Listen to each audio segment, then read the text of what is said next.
Well, I'm sure many of you are familiar with Randy. He is the globe worker's best friend because he does all the work going out and taking photographs that prove the globe.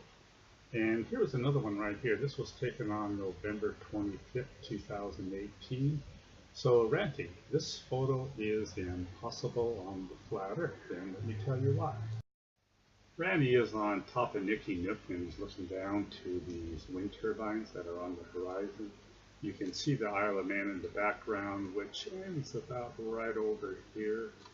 And like any good flat earther, Ranty tries to prove the flat Earth by debunking the globe, but of course he does not compare this to the flat Earth model. So that's what I'm going to do, compare this to the flat Earth model, and let's see if this is a better explanation. Now we all know that on the flat Earth model, the horizon should rise to eye level, and I agree with that. But the question is, here we can clearly see the horizon. Is the horizon at eye level? Well, no, it's not. It's actually about right here, above these wind turbines and above the Isle of Man. And how do I know that? Because I understand how perspective works. So let's go through a few of the rules of perspective first. I'm going to use this definition from Phuket Word. Here he has eye level, horizontal, or parallel to floor. And I'm just going to change that parallel to flat earth water. And here's another point that he makes. The line of sight is directional. So here we have different lines of sight. So yeah, from the observer, he can look up and he can look down. But there's only one line of sight that will be eye level. On the top is a graphic I've used on a couple of my videos to define eye level. This is more of the surveyor's definition. A plumb bob with a vertical line, and then eye level would be perfectly horizontal to that line, or 90 degrees. But this is exactly the same as the definition that Phuket Word is using. Ranty said he was 20 feet below the summit of Nicky Nook, which is 705 feet, so his eye level is 685 feet. Now I need to find the height of these hubs of the wind turbine above the water. And it's easy to identify this wind farm because they have these unique structures on the bottom of the wind turbine which are easily seen in Ranty's photograph.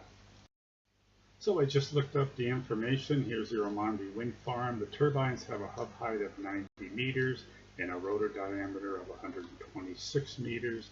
90 meters is 295 feet.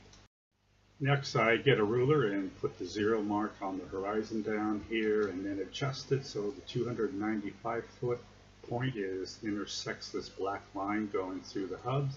And of course, this gives me a really good estimation of where Ranty's eye level is in this photograph. I drew this orthographic view of Ranty's eye level, which conforms to Phuket Word's definition of eye level. So of course it's a parallel line, and at any point it will always be 685 feet above a flat Earth sea level.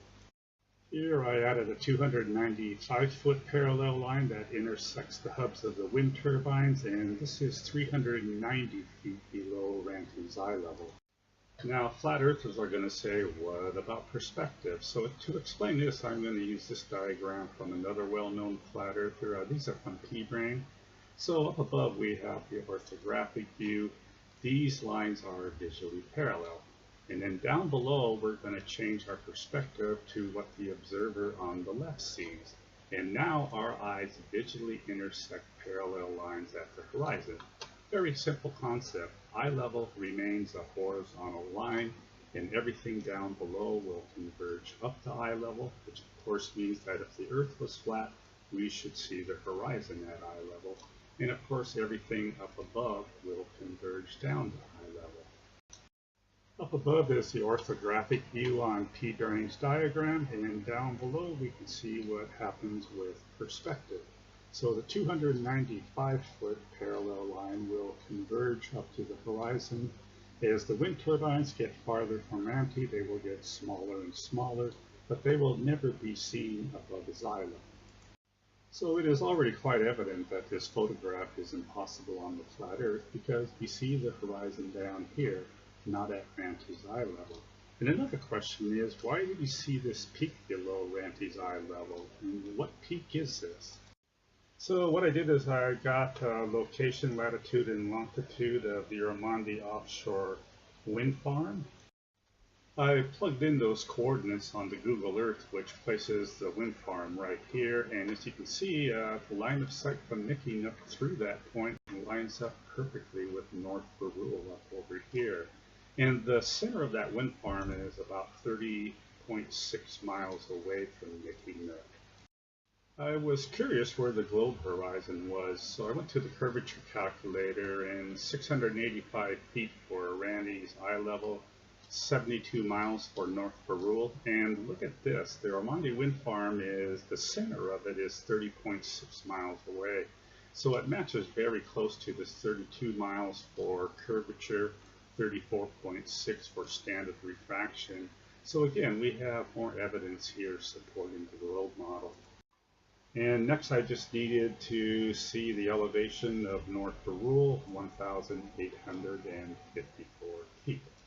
So again, this shows that this photograph is impossible on the flat Earth, because according to the flat Earth model, North Barul at over 1,800 feet should not be seen converging below a 685-foot eye level. This is much better explained by a globe with curvature. And what really helps here is that a little bit later, Ranty went back and took these photographs. Now, I don't know if he was using an infrared or not, but this is also from Nikki Nook. And look at here, you can clearly see the blades of those turbines just above North Barul. Let's go back and look at the turbine dimensions. The rotor diameter is 126 meters. Half of that is 63 meters, or 207 feet. Add 207 to 295 feet, and we get a total height of 512 feet. This ruler measurement shows that the hub heights and the top of the turbine heights match up nicely in this photograph. So again, we should not see North Barul not only below Ranty's eye level, but definitely not below a 512-foot top of these turbine blades. This photograph is absolutely impossible on the flat Earth. Here I added North Barul to p-brane's diagrams, and down below we can clearly see that if the Earth was flat, then this 1,854-foot line would converge down to the vanishing point, which means that North Barul would always be seen above the 685-foot eye level of Ranty, never below. For further proof, I'm going to use this perspective diagram from a Phuket Word video. So again, the laws of perspective. Higher objects converge down to eye level, lower objects converge up to eye level, and we clearly see it in this diagram. The telephone poles on the left, the upper parts converge down to the vanishing point, and of course the bottoms converge up to the vanishing point, and we see the exact same thing with the trees on the right. Here's a bigger view of that diagram with the water horizon at Ranty's 685-foot eye level. And over here I'm going to add in the wind turbines, and if we put in those converging lines of sight, where do they go? Right to the vanishing point. Now I've added North Barul, and of course since it is higher than eye level, we should see it only converge down to eye level, not below eye level. And if the Earth was flat, Ranty should have taken a photograph that looked something like this. But this is the photograph that Ranty took, and not only is the visible horizon not at Ranty's eye level, we see North Barul converging below eye level. None of this conforms to flat Earth perspective, but it is quite easily explained with the globe model. So Miles Davis, it looks like you have some competition, because Ranty is also making some photographs that are just impossible on the flat Earth. And finally, here's a suggestion to Phuket Word. You might want to change the title of this video to Flat Earth Cults Unscientific Globe Arguments About the Horizon, because I just used your diagram to destroy the flat Earth.